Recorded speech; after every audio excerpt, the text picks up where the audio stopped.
Coucou à toutes et à tous, j'espère que vous allez bien. Aujourd'hui on se retrouve pour une vidéo spéciale, cours de contouring. Le contouring c'est une technique qui permet de mettre en valeur vos atouts et de diminuer les parties peu flatteuses de votre visage. C'est un maquillage qui joue sur les effets d'optique avec deux teintes, le clair et le foncé, afin d'améliorer la perception du visage dit parfait. En effet, le visage dit parfait correspondrait au visage ovale. Les trois parties de votre visage doivent être égales, c'est-à-dire, je m'explique, cette partie-là, de la naissance de vos cheveux jusqu'au début de votre nez, doit être égale à la partie du milieu, juste au-dessus de vos lèvres, et du dessus de vos lèvres juste au menton.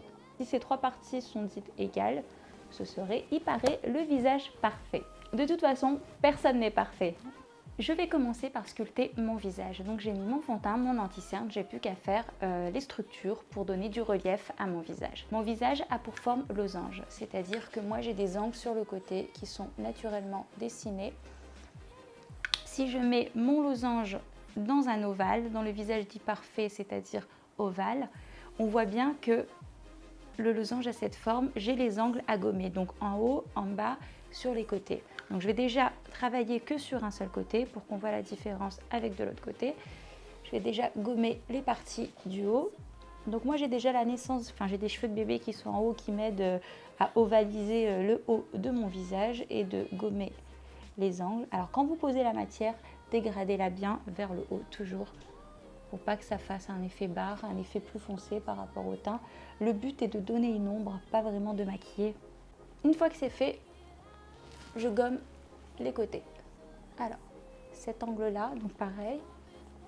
Donc là, je suis à la verticale, mais je le dégrade vers le haut en l'arrondissant et un peu vers le bas. Quand vous gommez l'effet de l'angle, ayez toujours le geste pour leur donner un mouvement arrondi. Là, on voit déjà la différence. Je ne sais pas si vous vous en rendez compte, mais là, c'est déjà beaucoup plus fin que ce côté qui est un petit peu plus ressorti. Bien sûr, plus je remets de matière, plus ça se verra. Après, moi, mon but est de rester vraiment dans la subtilité.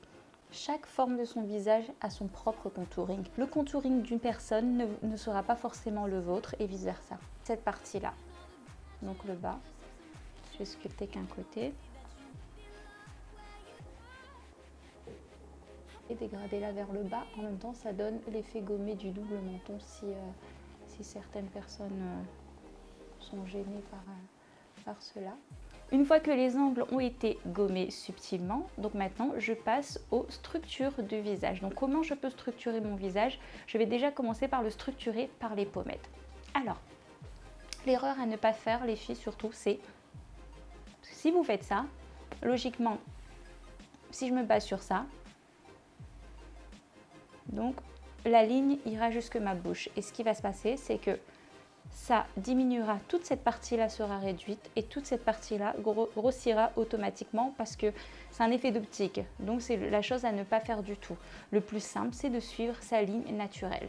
Votre point de repère, c'est l'os que vous allez sentir juste au niveau de votre oreille. Vous avez un os, vous posez votre pouce là-dessus, vous allez le sentir et vous suivez cette ligne naturelle. Vous ne devez pas descendre plus bas que le début de votre œil. C'est l'idéal. Donc c'est parti. Donc moi, je commence toujours par le dessus et je l'estompe bien et progressivement je descends sans remettre de matière et après si besoin j'en remets par la suite, toujours en remontant vers le haut surtout pour pas que la structure soit trop basse. Donc là l'ombre commence à être dessinée, donc j'ai déjà mon repère qui est fait et ensuite à votre convenance vous ajoutez ou pas de la matière comme vous souhaitez. Moi j'aime que les pommettes soient un petit peu plus marquées. Après, tout dépend, autant les angles, pas trop mon truc, mais j'aime bien qu'en termes de sculpture, ce soit un petit peu plus marqué. Donc là, on voit que ma partie de gauche est beaucoup plus affinée et beaucoup plus arrondie que l'autre partie. Je ne sais pas si vous le voyez quand vous regardez l'ensemble. Regardez au niveau des maxillaires, on le voit tout de suite. Là, ça a été gommé et là, elles sont un peu plus ressorties. Au niveau des pommettes, c'est plus creusé et là, c'est un petit peu plus plat. Pour le dessus, on ne voit pas vraiment la différence parce que comme j'ai les cheveux de bébé, c'est déjà plus ou moins dessiné naturellement. Et sur les côtés, c'est beaucoup plus fin et beaucoup plus arrondi que celle-ci qui paraît du coup un petit peu plus carrée. Alors que de base, elle n'est pas carrée, mais comme l'autre est affinée, ça fait ressortir on va dire, ça fait plus ressortir l'angle de l'autre côté. Maintenant que j'ai pu affiner et creuser et diminuer l'aspect de certaines parties de mon visage, je cherche maintenant à mettre en valeur d'autres parties à l'aide du highlight. L'highlight ne se pose pas n'importe comment et n'importe où parce que l'highlight sert à grossir, augmenter le volume. Je vois certaines personnes, beaucoup de personnes quand ils font leur contouring, mettre l'highlight n'importe où, ils les mettent partout sur le menton. Donc en fait ils grossissent plus le menton alors que le but est de quelque part d'affiner, de diminuer, sauf si le menton est vraiment limite inexistant. Là, je conçois qu'on mette que du clair pour augmenter le volume. Dans certains cas, c'est possible, mais vraiment dans certains cas, c'est pas souvent, c'est même très très rare. Moi, je viens de creuser au niveau de mes pommettes pour les faire ressortir encore plus. Je vais augmenter l'aspect de la pommette. Donc pour augmenter le volume, je me sers du clair, soit du highlight. Soit vous l'effectuez au fond de teint avec un fond de teint plus clair. J'ai oublié de vous dire, concernant le contouring, enfin pour le foncé, il s'agit d'une à deux teintes maximum plus foncées que votre carnation de base. Et pour le highlight, c'est la même. Donc soit vous l'effectuez au fond de teint ou soit l'highlighter comme vous souhaitez. Donc là, j'ai décidé de travailler uniquement la poudre aujourd'hui. Donc là, j'augmente le volume de la pommette sans partir trop bas aussi. Donc pareil, ma limite sera aussi le début de l'œil. Donc là, j'ai vraiment exagéré pour qu'on voit la différence par rapport à l'autre côté. Donc on voit tout de suite du coup que la pommette ressort beaucoup plus par rapport à ce côté-là, forcément parce qu'il y a l'aspect de la lumière qui va augmenter le volume de ma pommette.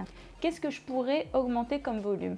Au niveau de mon menton, j'ai un petit creux. Donc pour lui donner l'aspect un petit peu plus bombé, je peux également mettre de la lumière au niveau du menton sans descendre trop bas.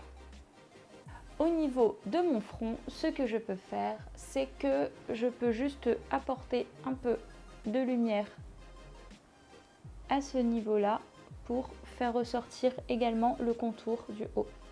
Je peux également en mettre à ce niveau-là et à ce niveau-là, au niveau de l'arc de Cupidon et les os du nez pour faire ressortir la lumière. Me concernant, je n'ai pas besoin d'highlight de ce côté car mon visage est déjà arrondi de ce côté-là. Si je mets de l'highlighter aussi, ici je risque d'augmenter le volume par rapport à mon contour naturel. Je peux ensuite contourer mon œil, redessiner le creux, redessiner l'œil, l'agrandir. J'ai déjà fait une vidéo là-dessus, plus ou moins, enfin ça parle de ce thème-là. Si vous ne l'avez pas vu, je vous indiquerai la suggestion juste là-haut.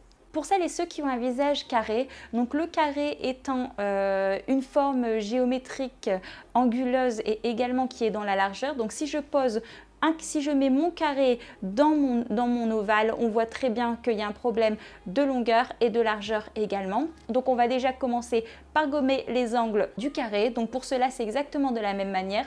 Lorsque vous posez votre foncé, votre contour, donc n'hésitez pas à bien le dégrader vers la naissance des cheveux également, vers l'intérieur et vers le bas aussi.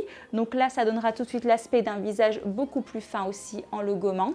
Une fois que les angles du carré sont atténués et sont plus ou moins gommés, il faut qu'on lui donne l'aspect de la longueur. Donc comment lui donner l'aspect de la longueur? On va se servir du clair pour augmenter le volume de certaines parties. Donc là, nous placerons le clair au niveau de cette partie-là en triangle, comme ceci. Et également du clair au niveau du menton pour lui donner l'aspect de la longueur. Donc pour le creuser, comme le carré est plus dans la largeur que de la longueur, concernant le sculpting, au niveau des pommettes, c'est la même chose, sauf que là, on peut plus partir en direction de la bouche, mais pas jusque la bouche également, mais on s'arrête au niveau de l'œil pour donner l'aspect beaucoup plus creusé. En donnant cet aspect beaucoup plus creusé, on augmentera également la longueur du visage. Et vous pouvez également poser de la light au-dessus de la pommette afin de la faire ressortir davantage. Un visage dit rectangle. Si je mets mon rectangle dans mon ovale, donc on voit très bien qu'on a les angles à gommer pour commencer. Donc là, c'est la même manière que le carré.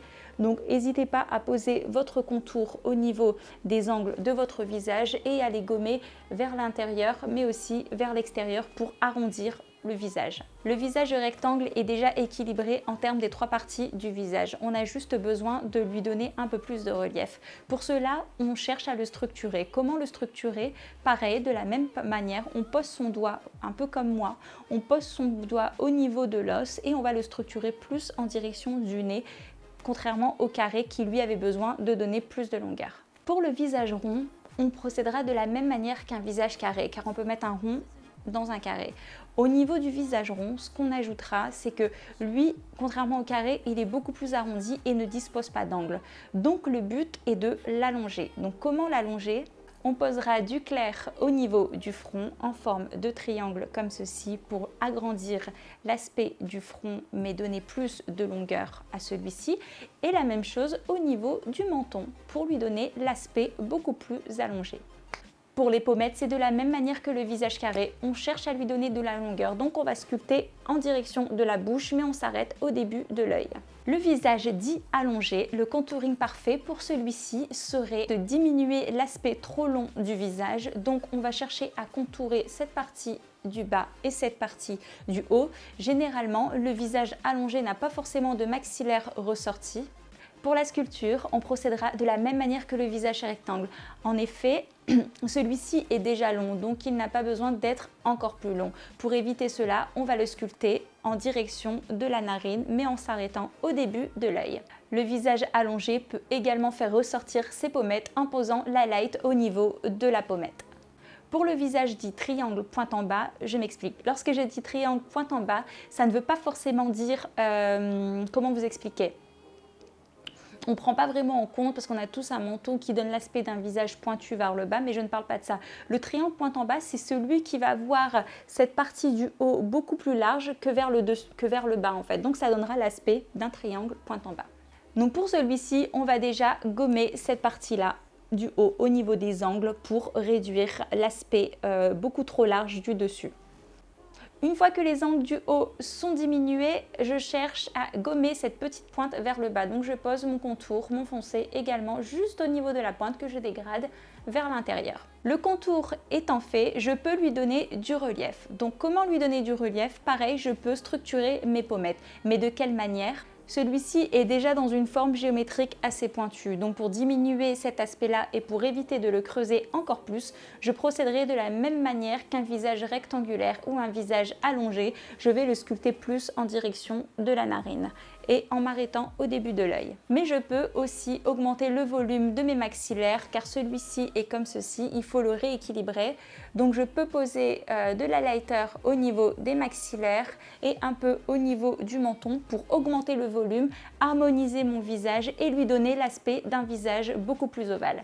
Et enfin, je termine avec le visage triangle pointe en haut. Donc quand je dis triangle pointe en haut, c'est celui qui a les maxillaires beaucoup plus développés et le front beaucoup plus petit. Donc je gomme dans un premier temps les angles des maxillaires. Pour sculpter mon visage, je pars de l'os de mon visage en direction de ma narine et en m'arrêtant au début de mon œil. Je peux poser la light au niveau de mes pommettes, mais aussi au niveau du front pour augmenter le volume de celui-ci, le rééquilibrer par rapport au bas qui est proéminent et donner l'aspect d'un visage beaucoup plus ovale. Voilà les amis, ce cours de maquillage est à présent terminé. J'espère que j'ai pu vous éclaircir vos idées à propos du contouring et que vous avez pu assimiler certaines choses. Si ça vous a plu, n'hésitez pas à liker, à vous abonner à la chaîne également. Et moi, je vous retrouve très vite pour de nouvelles folies. À bientôt. Ciao!